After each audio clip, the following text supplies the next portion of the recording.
Hi everyone, in this session we'll be talking about the existing ground longitudinal sections and road proposed profiles. So this is our third step into our road design. What we have done already, we have designed our surface. To be a bit more accurate, we modeled our surface, we have designed the horizontal alignment, and this is step number 3, to create the vertical profile of our road. Creating a vertical profile goes mainly into two steps: into analyzing and modeling the existing ground longitudinal section or existing ground profile, as well as the second step of designing our proposed profile for the road. As you would know, our goal to get to a 3D design of our road, to design our road in 3 dimensions. The first dimension, let's call it the X dimension. We've designed the horizontal alignment. The second dimension we'll be creating will be our height, the Z dimension, which is the profile of the road, describing simply the heights of the road. We agreed for the horizontal alignment, we're looking at the road from the top. Imagine during this lecture that we are looking at the road from the side, as if we're just looking at the heights of that road. We're flattening this curve into one line and just only looking at the heights of that line. Our next step after this lecture will be talking about the road cross sections, and then combining the 3 together, that will create our road corridor, what we call it. The road corridor will be the 3D design of our road, and from there we start refining our design. In terms of today's lecture, as you can see, for any horizontal alignment we can create vertical profile of that road. If you can notice, we've got 2 different lines here. We've got the purple line. This is the design stage, stage number 2 or step number 2. The first step is to create the existing ground profile, that green line below that. It could be below it. In some instance, as you can see here, it's slightly above it. So simply we have to do step number 1 to understand the existing ground profile or heights. Then from there we can create or we can design our proposed levels for the road. So just keep in mind, at this stage we have 2 graphs here: the proposed road profile, the existing ground longitudinal section, or existing ground profile, what we call it. As we agreed, these are the main 2 steps. We will start with step number 1 to understand the profile view properties. So this view, this graph, simply we are creating a graph with horizontal distances and vertical elevations. We have to understand the data shown on this graph, as well as the scales, the properties of this graph. And as soon as we do that, we start moving to the second step of designing our proposed levels for the road, with certain criteria that we'll be discussing in today's lecture. These criteria usually that will define, first of all, the components of our road profile. We've got the grade lines, what we call them, a series of lines connected with curves. In other words, what we described before, it's a series of curves connected with certain grade lines. We've got some geometry points that we have to keep an eye on, as well as, in order to create this vertical profile correctly, or this graph correctly, we have to obey design control points. We'll talk about those in a minute. We will discuss the limitations and the criteria for the road grades, for these grade lines, for the minimum and maximum grades. For the stopping side distances, we've got a few criteria that we have to keep in mind, as well as the third and the last component for the vertical curves. We have to understand what are these curves, what shape. They are part of parabola shape, so we call them parabolic curves, rather than circular curves, what we use for the horizontal alignment. And we've got 2 main different type of curves. We've got the crest curve. So if we have the road, when we have the road profile, we'll design it, the road goes upward, then downward, and maybe goes slightly upward. For example, this is a crest curve when we design it, and then this is a sag curve. So this is a crest, and this is sag. The word sag representing the valley area. We use it a lot in engineering. So We will discuss the design criteria for these curves as well as the grade lines. So these are the curves.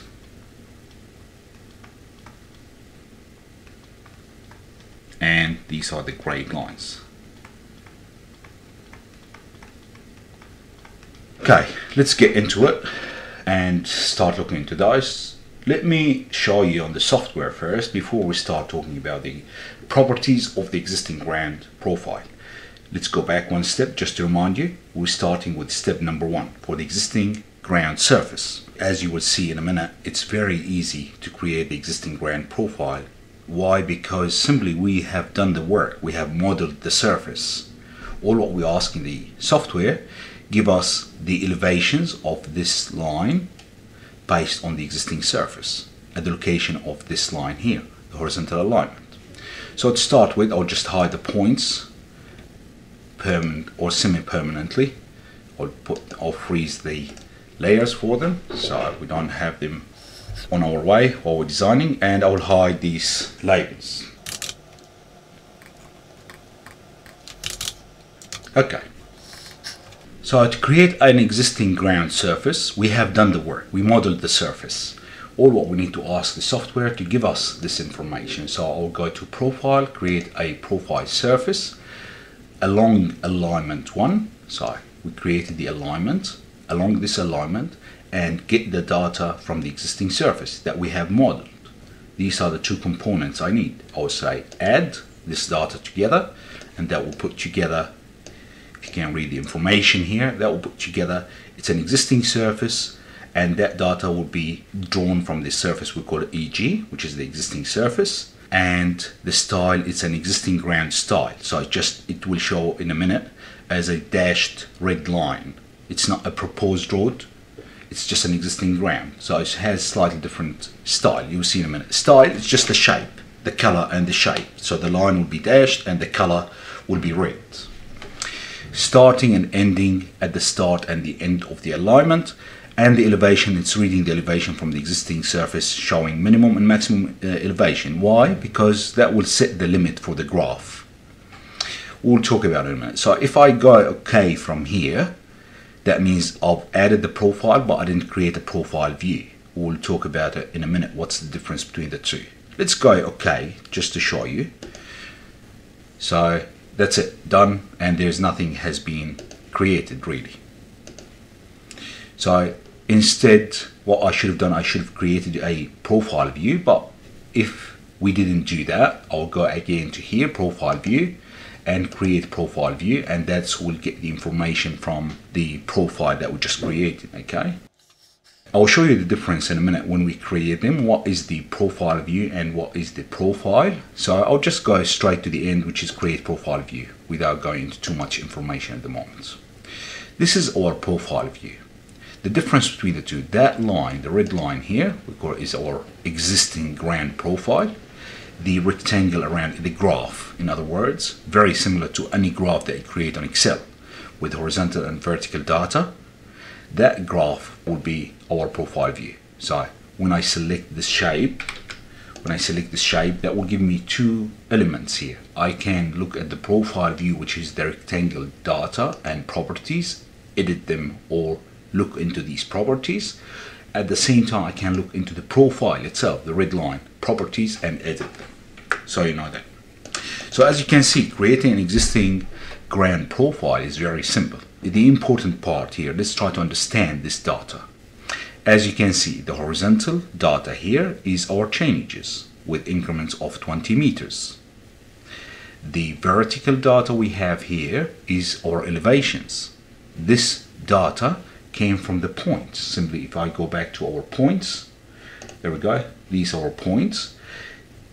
We've got for each point a height, and if we combine these heights with the changes along the alignment, that will give us our profile. Just a simple graph. Let's try to understand what is the software doing in the background here, just so you can keep it in mind. This is the surface as we modeled in the previous steps. If we show the horizontal alignment, so if I show you the horizontal alignment here, which is, I've got it hidden, looking at it from the top, that's what we're seeing. Let me just hide guys. Looking at it from the top, that's what we see. We see just the line representing the center line of the road. This line here, this is the center line of the road, and the surface below. That's exactly what we're seeing. We see everything flat, but in reality this is not flat. The surface is not flat. The horizontal alignment is still flat. If I look at it from the side, the horizontal alignment is almost flat, but the surface below it has topography.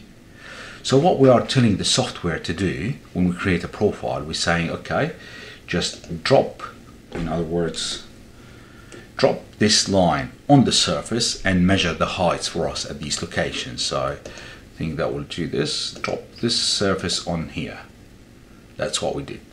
We said drop that line on the surface and measure the heights, and then give us a section, cross section of that area. So if I look at it from the side here, look at it, this thick black line, what you see here, this thick black line is our profile.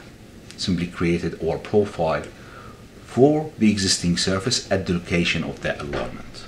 This is essentially what the software is doing. But obviously on Civil 3D that will give us all this information in a numerical values, accurate numerical values. That will give us a horizontal data showing the changes or the stations along this road and the elevations for those. Now, to understand this graph, we've got a few things that we have to understand there. Let's go through them one by one. The information will be shown on that graph, or the longitudinal section. All what we created so far, we haven't created the road proposed, we haven't created that purple line yet. All what we created so far is that green line. This will give us the horizontal changes or distances in meters obviously, and the vertical elevations again in meters. So a vertical elevation versus horizontal changes along the proposed center line alignment. If you look here, the heights, we've got them ranging between 330 all the way to 280.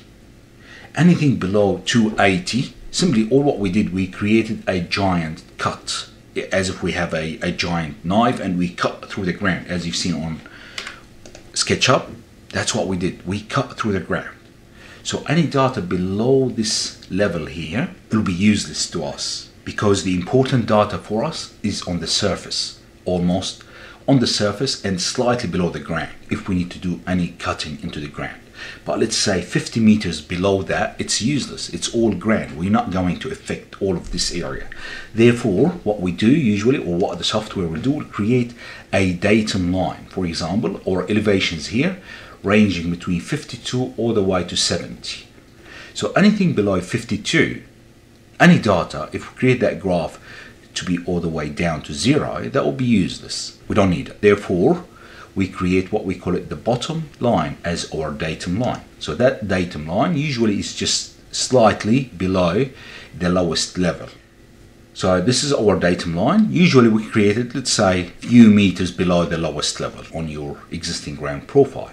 Having said that, the software will create that for you. Usually you don't need to worry about it. Changes, which is the horizontal axis.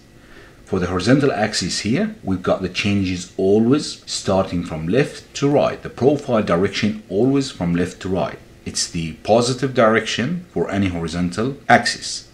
X always positive to the right. So that's what we create here. It's always positive distances starting from change or station 0 and moving forward. Now it's important to notice here the values of the changes. They may go to 1,000, 2,000 meters, so 2 kilometers. That's normal for road length. But the vertical values are just in maximum, let's say 50, 60 meters variations, because all what we're showing here, we're showing differences in elevations. So not really a large difference usually.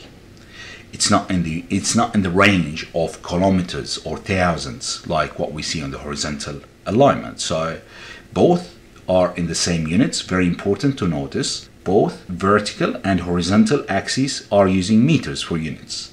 But we've got a large values for the horizontal axis, which is the changes, and smaller, much smaller values for the vertical values for the elevations, and therefore the scale usually we use for the horizontal axis is usually 10 times the vertical axis. So the horizontal values in this example is shown in 1 to 2000 scale, and the vertical values 1 to 200 scale. Why do we do that? Because if we don't do that, this is the outcome. This is the correct way that we should be presenting our profile. If we don't do that, this is the outcome. Look at this profile here. I've got the same scale between horizontal and vertical values. That gave us a very narrow, long profile. We can't read anything on this profile. In order to fix this, essentially or simply what we are doing, we are stretching this profile 10 times in height, in the exaggeration of 10 to 1. So let's have a quick look at it in here. The current exaggeration, how can we see this? So if we go to edit profile view style, that shows us how much the exaggeration we're currently showing. So if I show 5, for example, apply, this is still acceptable, and that still I can see the levels in a clear way. Imagine that we choose a exaggeration of 1, just to show you how would that look like. As you can see, you can't read anything from that. This is the actual heights comparing to the elevations of equal scale. Meters and meters, the same scale. But as you can see, we can't read anything from this profile. Let's bring back to 10, for example, for now. So we can see the information clearly. So that's all what we need to know about the existing ground profile and the profile view. So talking about the proposed road profile, going here. So how do we create our road profile? Our job currently now to start looking into this purple line here. Let's try to understand first of all the criteria on that design. What are the main limitations and rules that we have to follow? In terms of the shape, first of all, our road proposed profile will be created of a series of straight lines. We call them grade lines, connected together with vertical curves. Similar to what we had before, we talked about horizontal alignment is horizontal curves connected with straight sections or segments. The same thing here. Let's assume it's vertical curves connected with straight segments. We call them grade lines or grades. Let's try to understand step by step the limitations and the important parts for that. Before I do that, let me show you. If I need to create the road profile, let's say that I'm going to create the road profile here. The profile creation tool. So we're not doing an existing surface, we are creating a profile. I would say it's asking me at what profile view you want to draw it. Look at it, select the profile view in this profile view. And what name, I'll keep it the same, so that will give us profile 1 or proposed profile, we can call it, wherever. Watch the other video please, that has more details there. It's just for the important part for me here, just to show you what we're trying to do. And let's show a label set there. Okay, so as you can see, very similar to what we've done for the horizontal alignment. And we usually go to the first tool here for drawing the tangents with curves, straight lines with curves. And to do that, before I do that, let's go to curve settings as we've done before. As you notice here, the curve settings are defined in either the length of the curve or what we call it a K value. This will be the last thing we will talk about it today. This is what we usually specify for our curves. It's just for an assumption now, make it 12. And we will talk about it today, where to get these K values from. Also important to notice, these curves are parabola shape or parabolic curves. So we're not drawing any circular, we're choosing the correct curves, which is parabolic curves.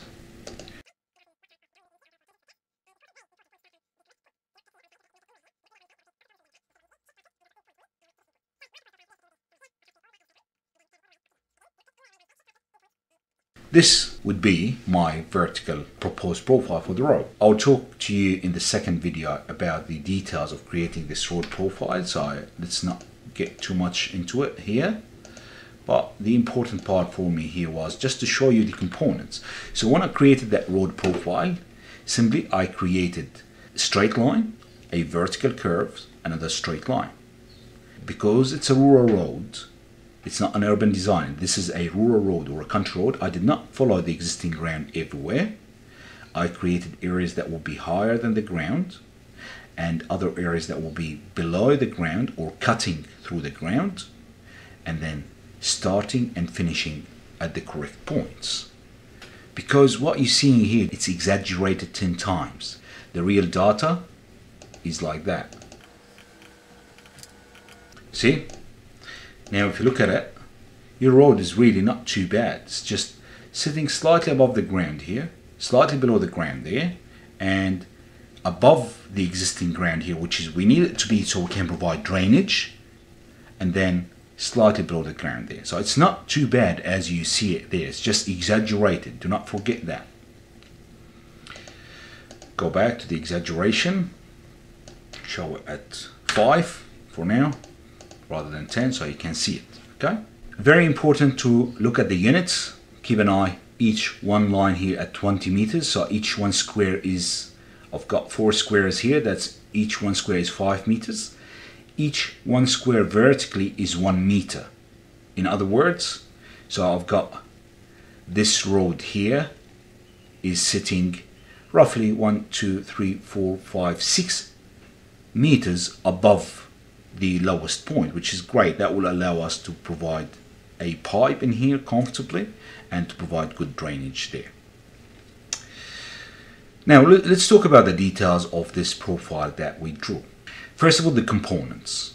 This profile, the blue line, this is a proposed profile, is made of 2 lines or linear segments, we call them grade lines, connected together with a vertical curve. The important part for me now as a starting point, what was the overall design criteria, what we call it the control points. Notice that I made sure that we're starting from this point. This is a control point for us. I can't start the design of the road below the existing road. Remember, we are creating a road connected to 2 existing roads. So number 1 design control point, the new road height or elevation should match the existing road height. Otherwise the car will be dropping into the new road or climbing into the new road. We can't do that. The same thing will go around this point. The height of the proposed road should be matching the existing road. So that's another control point. I made sure they meet at the same point here.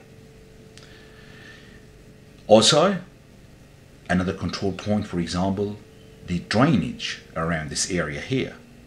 We all know this area is the valley. That's the lowest, that's the water course. That's the lowest area on the surface.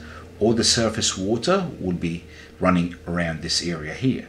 So we must make sure our road is elevated here so we can create some sort of drainage underneath the road.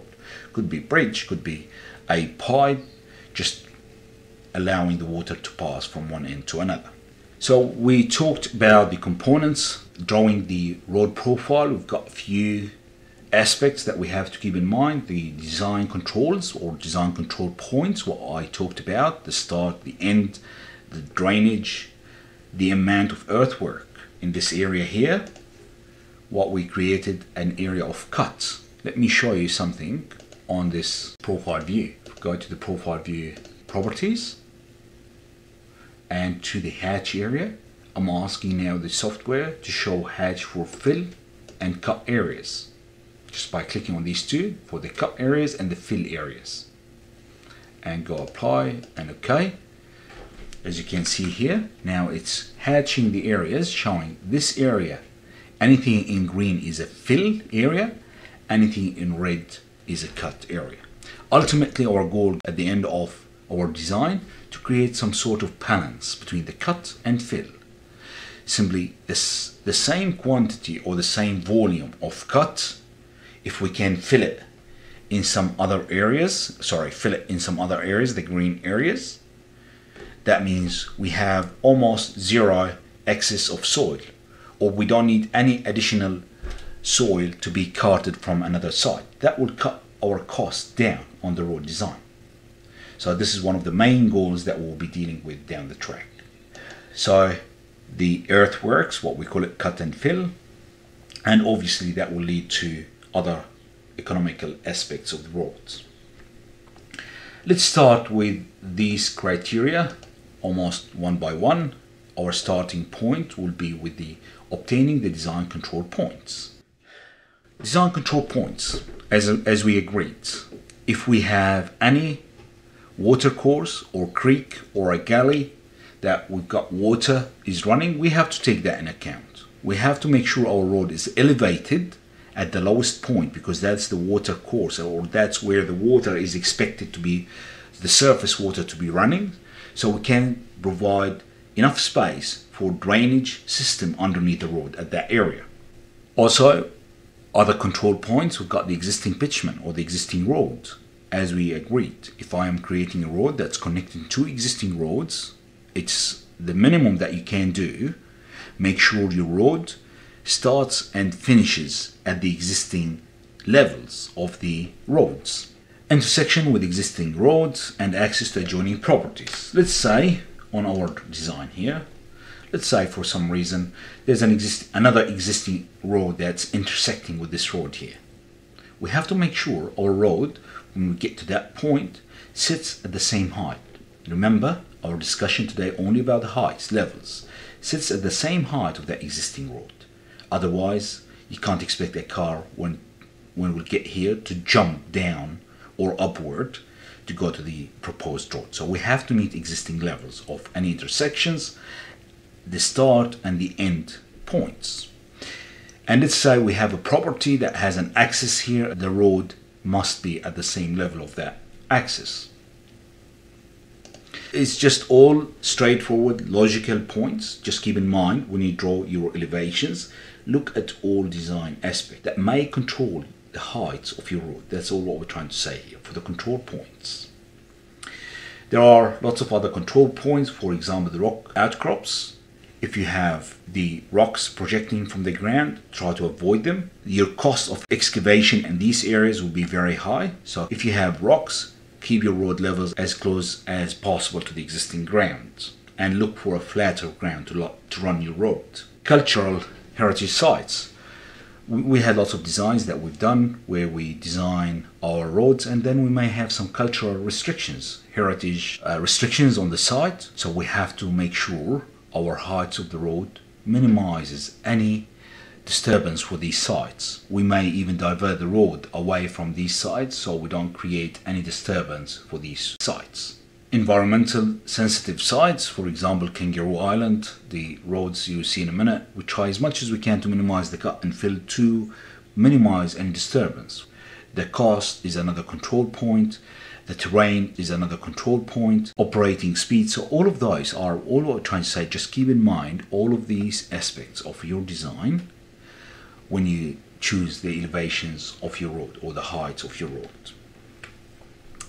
Now, when we talked about the grades, as we agreed, what is a grade is simply how much the change in height for that line along a certain distance, along 100 meters.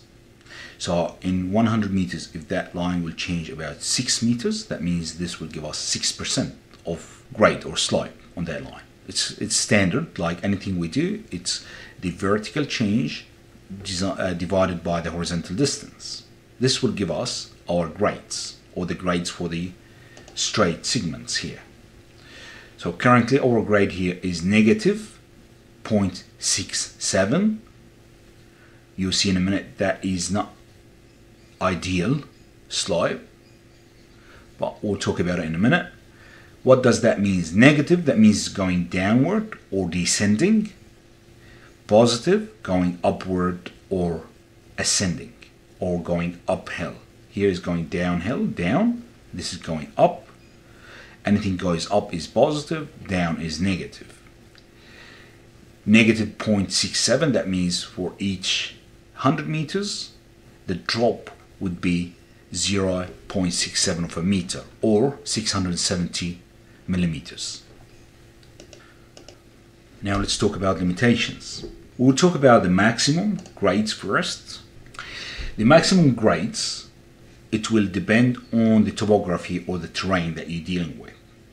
If we have a flat terrain, rolling terrain, or mountainous, or mountains, in other words, mountainous terrain. Before I start looking at the numbers, let's try to understand mountainous. We're dealing with mountains. A rolling terrain, that means has lots of ups and downs on that terrain. And that's the example I was telling you. I think this is from Kangaroo Island. Shows you how the road is designed as close as possible to the existing ground, so we don't disturb the existing ground. We don't create too much cut and fill. This is a rolling terrain, and a flat terrain, obviously relatively flat. So let's go back to the numbers. This is number one factor. Number two is the speed, operating speed that we're working with. If the operating speed is 60, that means the danger is not really high. It's a relatively low speed for highways and rural roads, obviously. That means we can create larger grades, larger values for the grades. So our limits, if we're designing a flat area, will be 6 to 8%. If we are designing a rolling area or ups and downs, 7 to 9. If we're designing in a mountainous area, 9 to 10. In other words, so let's put it into practice. First of all, what terrain we have here, we can say this is roughly a rolling terrain. It's not mountainous as well as not very flat. So that's a rolling terrain. For a rolling terrain, and we're designing, say, for 60, I've got maximum I can go to. I don't need to go higher than this. The lower, the better, up to a certain limit. I'll talk about the minimum in a minute. But realistically speaking, the maximum I can go to between 7 and 9. Let's look at our current grades here. This is 3.1 and this is 0.67. That's well below the maximum, so we shouldn't have any problems. So you understand now that these are the maximum. We shouldn't go higher than this limits. We talked about different type of terrains. Now what about the minimum? That's what I said. 0.67, it's not ideal. The minimum grade we should be choosing is 1%. Anything less than 1% is not ideal. Anything less than 0.5% is not allowed at all. So we may go to 0.5% in some cases, but ideally we should stay above 1%. Why? The main reason for minimum grades is drainage. I still remember until now from my lecturer at the university, he said if you can keep the water away from your road, you've done 80% of the work to protect your road. So simply, moisture and water is number one enemy for your road. And when you're creating a flat road, almost with no fall or no grades on that road, simply you're creating an area for the water to collect and stay. And that's not what we want to do. Especially what I'm showing you here. If this road was in a cut area, look at the road, it's lower than the surrounding. That means when they designed this road or when they constructed this road, they had to cut this ground here. Imagine this area is flat. That means all the water from the surrounding will collect here and stay there. That will turn your road simply to a river. We don't want to do that. So we have a minimum grades that we have to obey. We have to provide longitudinal fall or slope, which is, we call it the grade of the road, of minimum 1%. Therefore, if I go back to my design here, I know this is not an ideal number, so what I should do to change this, I should just try to raise my road, lower my road here to create a steeper. That's still not ideal. That I don't want to lower it too much, so what we can do, we can just make this smaller and drag it here. So now it's almost 1%. In fact, easier, we can go here to the geometry editor, panorama, and this is the number I need to change. I need to change this to be 1%. There you go, that's a minimum. We can make it even 1.5. and close this, close that. As you can see now, this has lowered the area of fill here too much, so I just make sure we fix that by raising our profile slightly here. Keep an eye, that's still 1.2 and 1. I think that would be ideal for us. Okay, so let's keep these points in consideration. These are the grades. After we talk about the values of the grades, we've got slightly a few other considerations that we have to keep in mind. What we talked about a minute ago, remember this, we said this is not ideal, and you can tell this road is not ideal. The road to go up and down is not ideal. In this case here, it has been designed for a certain reason. It's, I think, in Kangaroo Island, and that's a protected area. We're trying not to disturb the land so much, but for an actual country road, we create these areas of cut and fill so we can make our road smoother. So undulating grades or too much changes or numerous changes in grades over a short distances less than 100 meters, like what you see here, is not ideal, should be avoided. The shorter distance for material to be moved between cut and fill, the cheaper the cost of the construction. Keep that in mind. So when we created these areas of cut and fill, the shorter the distance between these areas, that will create a lower cost for our construction. Also,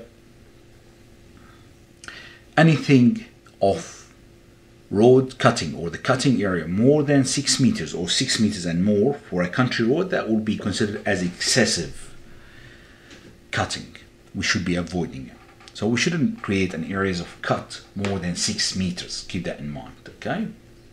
Based on the circumstances of the design.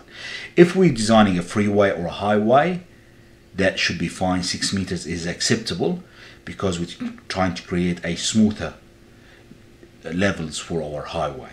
But for a country road, we try as much as we can to avoid the excessive cutting of 6 meters and more.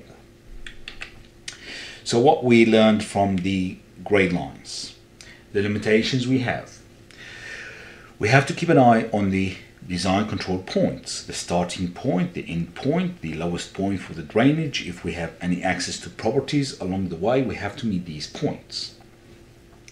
Maximum and minimum grades. We agreed that we have a maximum grade between 3 and 10 and minimum grade of 1%.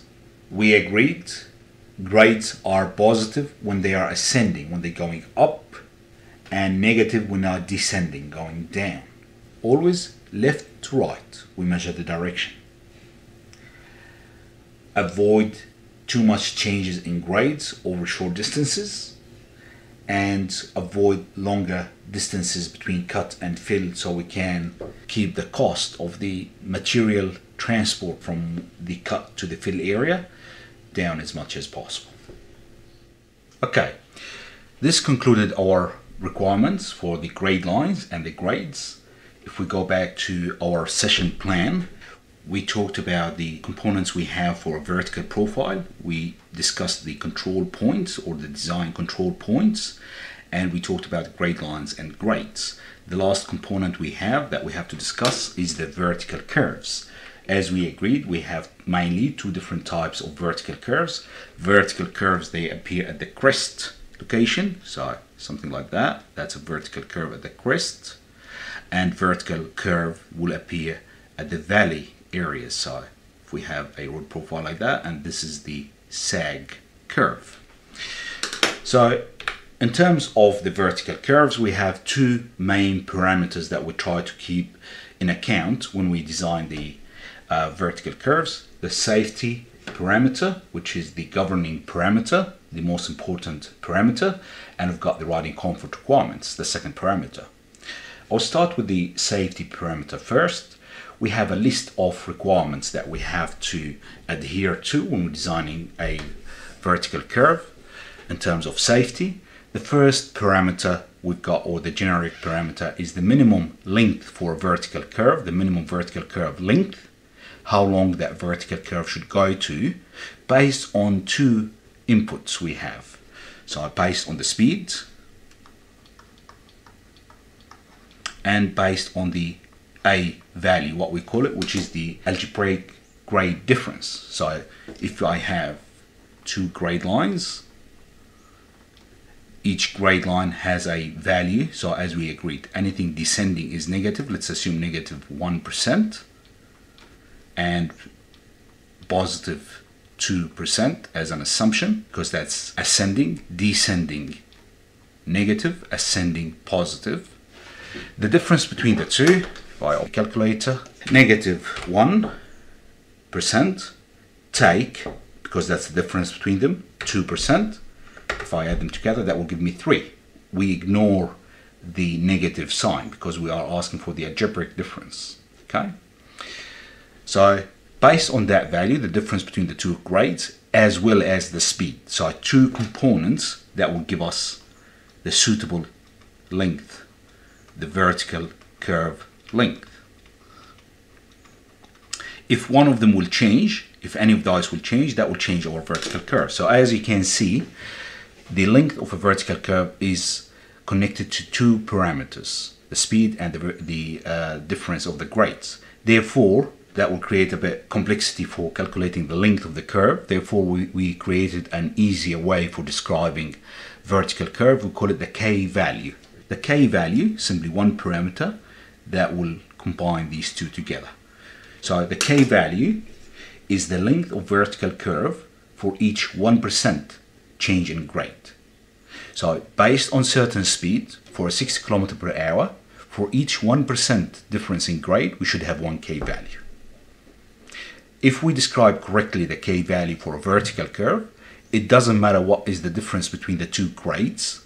For that particular speed, the curve will be designed correctly in terms of length. Before we move on to the K values, just as an initial and generic requirements that we have to have for vertical curves, if we have a road with 60 km per hour speed or design speed for that road, if I have any grades, the difference between them as minimum as 0.8%, that means I should have a minimum curve of 35 meters. So these are the minimum curve length for a given speed and for a minimum change in grade that could appear between the two. As I said, K value is the length of that curve for each 1% change. That means it's L divided by A. L is the length of the curve, A is the difference in grades before and after the curve. We will talk about the K value in a minute. Where do we get these K values from? So we know now how to describe it or what is it for, but we need to know where do we get these suitable K values for different designs. I'll show you in a minute where we get these K values from. But before I get to that, the second parameter, which is the A parameter, the vertical acceleration factor. As we said, we've got two main parameters for our design. Safety, represented by the K value.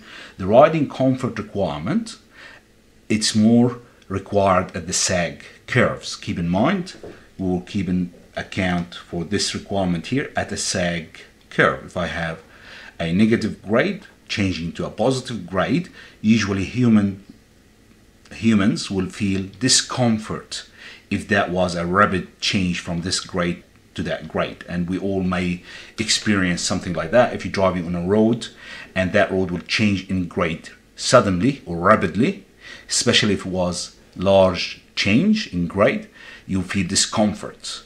So to avoid that, we set a parameter, we call it A parameter, which is the vertical acceleration factor.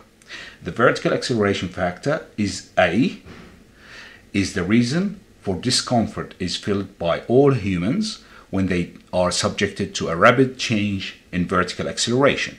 You're going down, then all the way you're going up, all of a sudden, going up. That means you will feel discomfort. To avoid discomfort, we have to set our A parameter to a value of 0.05 times G. G is the gravity acceleration, 9.81. If we keep our A value equal or less, we should always aim to keep our value less than 0.05, usually around 0.02 or 0.03. If we keep our value less than 0.05 G, that means the change in grade would be comfortable for a car to pass over that change.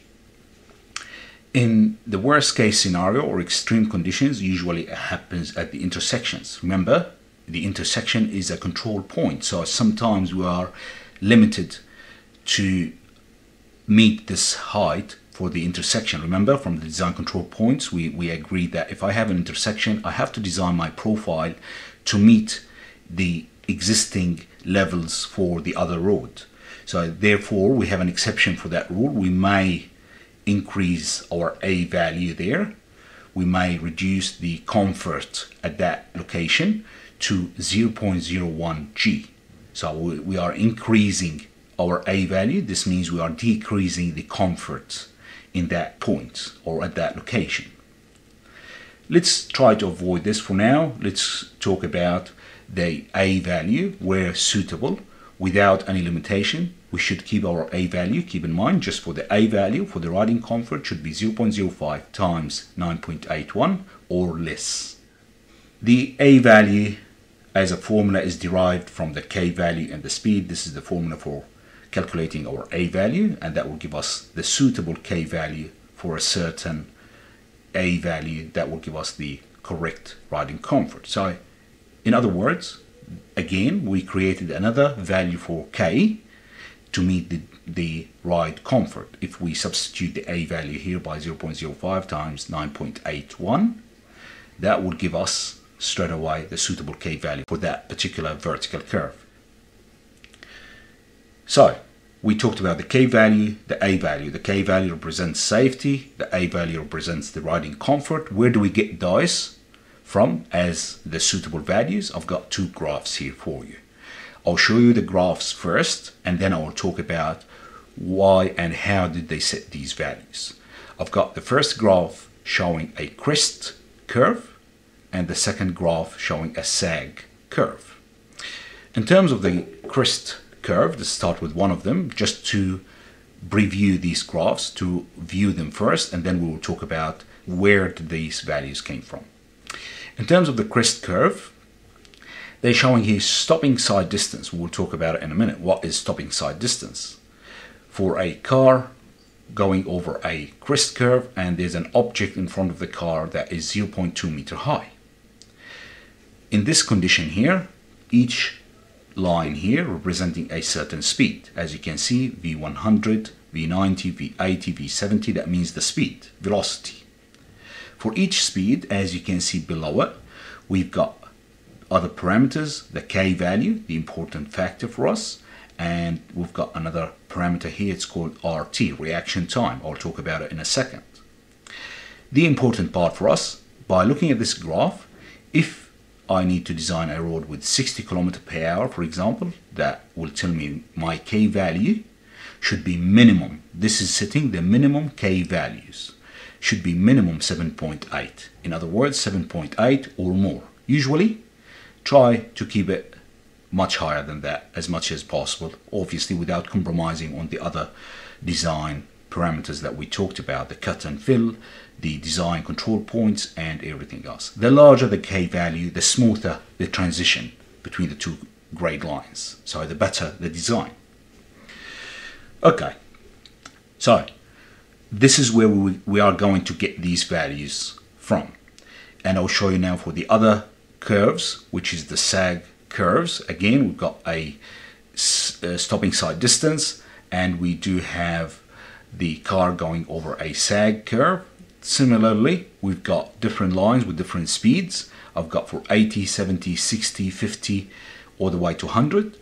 And below each one of these speeds, we've got straight away, we've got the 20 for the K value, for example here, and 0.02 times G, that's the A value, if you remember, the discomfort or the vertical acceleration factor describes the discomfort will be felt there. As we agreed, in all of those K values, they give us a value of 0.05 G or less. Look at them, they're all less than that value, which is the important part for us. Let's leave this till the end. how to obtain our values from here, but let's try to understand why they set these parameters and how. I'll just explore a few cases with you just to show you where these values came from. To be able to do that, we have to define first of all what we call it a sight distance. Sight distance is the distance will allow the driver driving a normal sedan car to see an object on the road at a certain distance. So if we're assuming there is a line on the road as the stopping line, for example, which is at zero elevation, so zero height from the road, and the driver is sitting at 1.1 meter from the road surface, the distance from the driver that will allow him to see that road, we call it the sight distance. So how long the driver can see ahead of him. This is just as a definition of what we call it sight distance. The sight distance by itself is not useful for us. We need to combine the sight distance with what we call it the stopping or the safe stopping distance. I'll talk about it in a second. But before we get to that, let's try to go through the parameters. As we agreed, in a passenger car or sedan car, we've got the level of the height of eye of the driver is 1.1 meter from the ground. Any object, we're just setting parameters here, any object that may cause hazard on the road, we are assuming it's 0.2 meters of the ground. An example, just a branch of a tree that fallen on the road. So we're assuming anything as little as 0.2 meters from the ground that will cause hazard to the driver.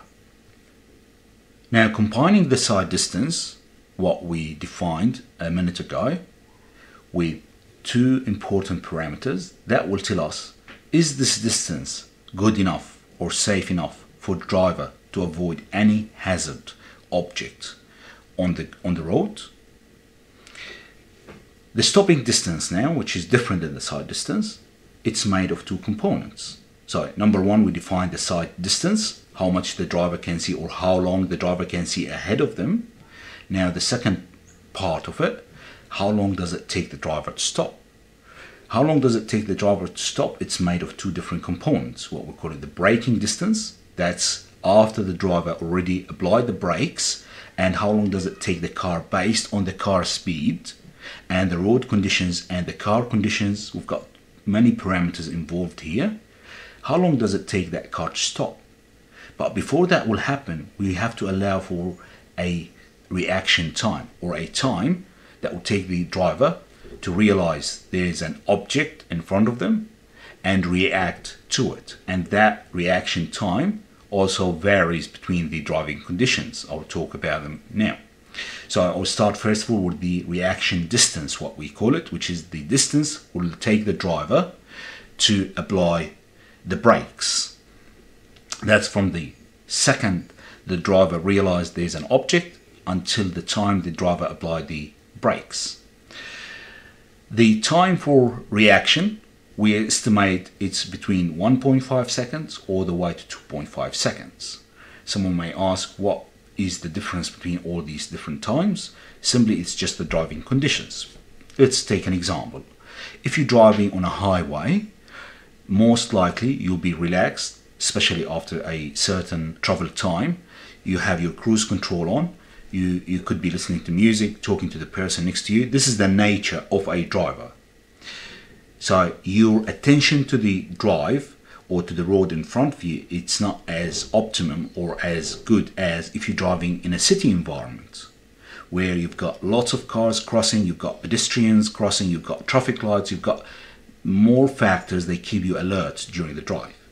So based on the driving environment, if we're driving on a higher speed road, as you can see, the higher the speed, the less attention usually the driver is paying to the road, or the driver is less aware of sudden changes. So usually we keep our reaction time to 1.5 or 2 seconds in lower speed roads up to 100 kilometers per hour, preferably to keep your reaction time or to estimate that your reaction time is 2 rather than 1.5. And if we're designing a highway road, that means we can take the reaction time to 2.5 because we are estimating the driver will take longer time to react to any obstacles. The second component, so that gave us the reaction time. And why do I need these parameters? As we agreed, going back to our graph, I need to know, as you can see here, I need to know what is the reaction time estimated. As you can see, in most values, we've got them as 1.5. We are estimating the driver is more alert, up to 100 kilometers per hour. Anything above 100 kilometers per hour, that means we are driving on a highway, and the reaction time we should allow for longer reaction time, which is 2.5.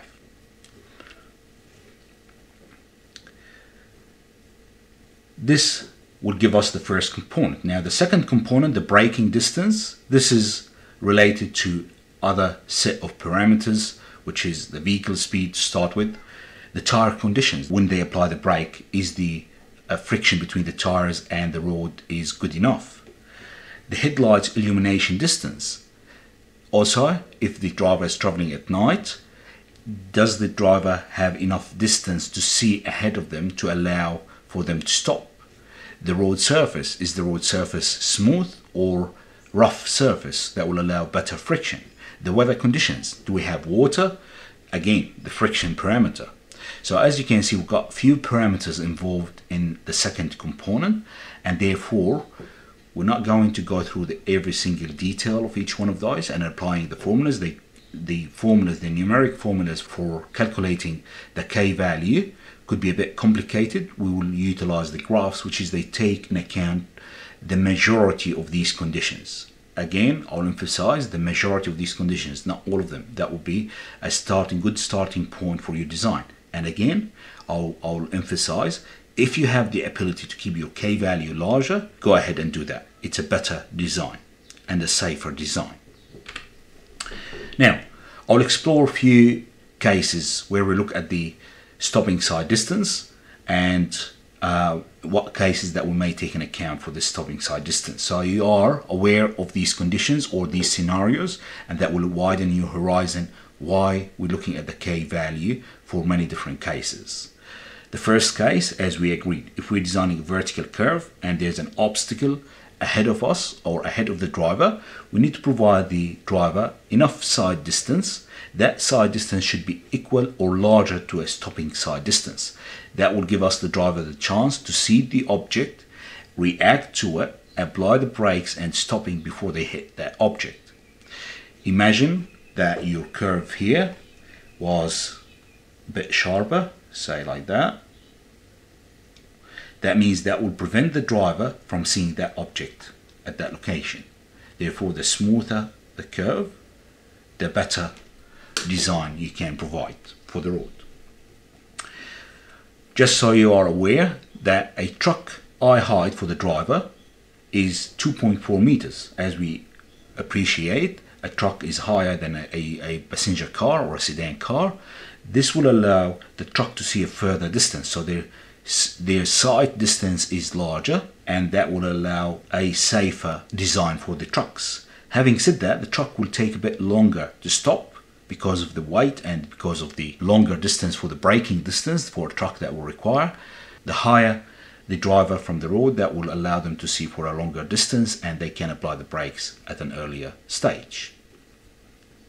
The height of the truck eye height will be a disadvantage if we have an overhead obstacles. Imagine on a sag curve, for example, we have a sign here, or if we have a bridge for a tunnel going below the bridge. If we have that obstacle low to the ground, that will prevent the truck to see the traffic ahead of them on the other side of the curve. In other words, if the traffic was stopped here for any reason, for a traffic jam or anything like that, the driver, if that height wasn't high enough, the driver won't be able to see the tail lights of the car ahead of them that's stopped. So we have to make sure that we have enough vertical clearance too for the truck going underneath a overhead obstacle. On a vertical curve, on a horizontal curve now, just to show you other examples of the side distance and the stopping side distance. On a horizontal curve, if we design our curve around an obstacle on the road, for example, a group of vegetation or trees, And these trees, they prevent the driver to see enough distance, as you can see, line of sight, enough distance ahead of them for an object that may cause hazard to the driver. This will cause the driver to not have enough time to stop, and that may cause hazard for the driver. Therefore, if we have a scenario like that, we should allow for enough distance for these obstacles to sit from the center line of the road. If we couldn't, like for example, if we have these trees and we have the ability to trim the trees or cut them back to provide that distance, if we couldn't, then option 2 would be to increase the horizontal curve, or to make the horizontal curve larger so the driver can see for longer distance ahead of them and without any obstacles.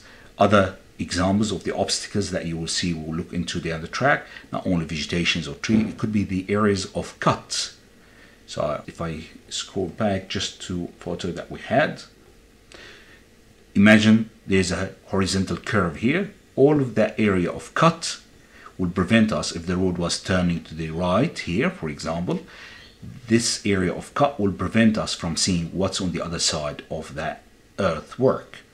Therefore, we have to provide wider cut or wider horizontal curve so we can see enough distance from that obstacles.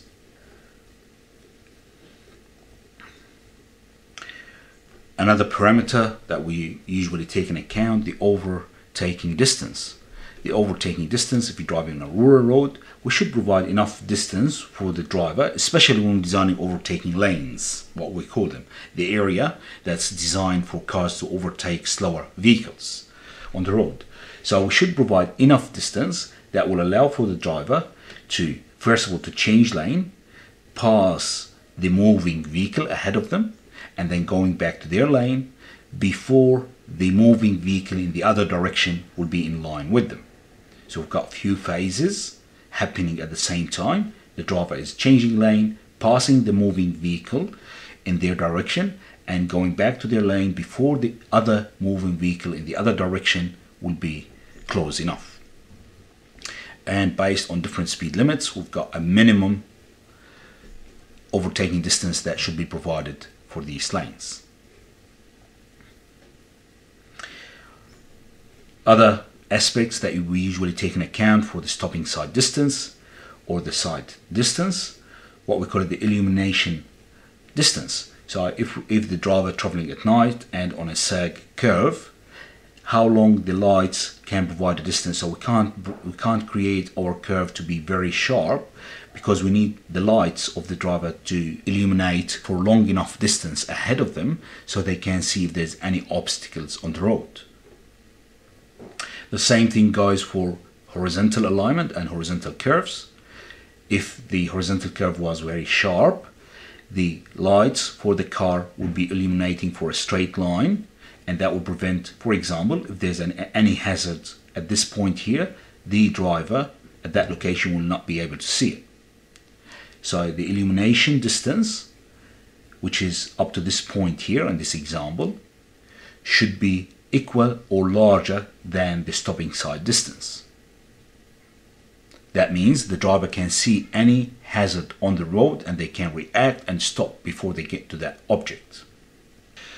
As you've seen, we agreed this. We've got many cases that we usually take into account for vertical curves and usually for horizontal curves, that will set the vertical curves parameters and the horizontal curves parameters for safety.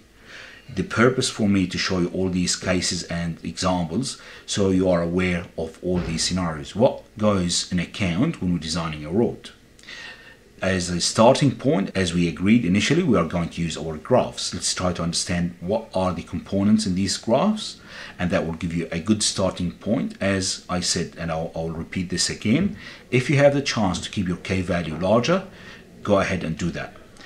If you don't compromise on the amount of cut and fill on the design control points, go ahead and do that. That will create a better design for your road. Again, I will emphasize, we are designing a country or rural road. We're not designing urban roads. Urban roads, we will talk about them later on for the design of their vertical profile. Okay, so the two graphs that we have for a crest curve, the important part for us is the K value for each speed limit. if we're designing, in our example, if you remember, we took a K value of 12 for a 60 km per hour. The required K value is 7.8. We took a value initially as minimum. These are the minimum values. I specified on the design there a minimum value of 12, but if you remember, we end up using a even larger value. We end up using 24.47, so much larger than what we need. So that will meet the requirements for this curve. But our curve here is a sag curve, not a vertical crest curve. So if I go back to here, even on the sag curves for 60, we've got the value is 10. And again, my value as 24 is larger and safer than the required value. The value of 10 on a sag curve would provide a vertical acceleration factor A of 0.03 times g, which is comfortable enough. We chose a larger value for k. That means our vertical acceleration factor A is even smaller, which is more comfortable on that curve. So for a vertical curve, the important part for us to understand what is the speed limit that we're designing for, and that straight away will give us the k value, and that will show us what is the reaction time chosen there. So if I'm designing for 8 km per hour, as we agreed, 1.5 in my opinion is still a short time for reaction time. Let's always aim for 2. Therefore, my k value, I'll choose my k value in the range of 30 as minimum rather than 22. I can go down to 22 if I had to, if there's restrictions in my design, but preferably I'll keep my value at 30. In terms of the sag, again, the same rule will apply. I'll choose my speed limit, and that will give me the k value, and I'll keep an eye on the A parameter, which is the vertical acceleration parameter. Just to highlight here, I've got 2 lines for 100 km per hour. As you can see, sorry, this line here and that line, both for the same speed. If you may ask, why do we have the same speed with 2 different lines rather than all the other speeds have got 1 line? Simply because at 100 km per hour, we are expecting that we have either reaction time for rural roads and highways of 2.5, or it could be a 1.5, which is a urban environment. So that's why we've got just the difference between the two. If I'm designing 100 km per hour, I would use that value rather than this value here. We're expecting the reaction. We should allow for a longer reaction time. We give the driver longer time to react to any hazards ahead of them. So that will summarize the vertical curves and what are the k values suitable for different speeds, and that gave you an idea on what components we took in account for these vertical curves. Please watch the videos after this one on the details of designing a vertical profile for the road, and that shows how did we use these values and what values we used for our design. After this video, we will do another video for the cross section. We start looking into the cross sections for roads, and from there we can conclude to our 3D design of the road, which is the road corridor. All right, thank you guys. I will talk to you in the other video.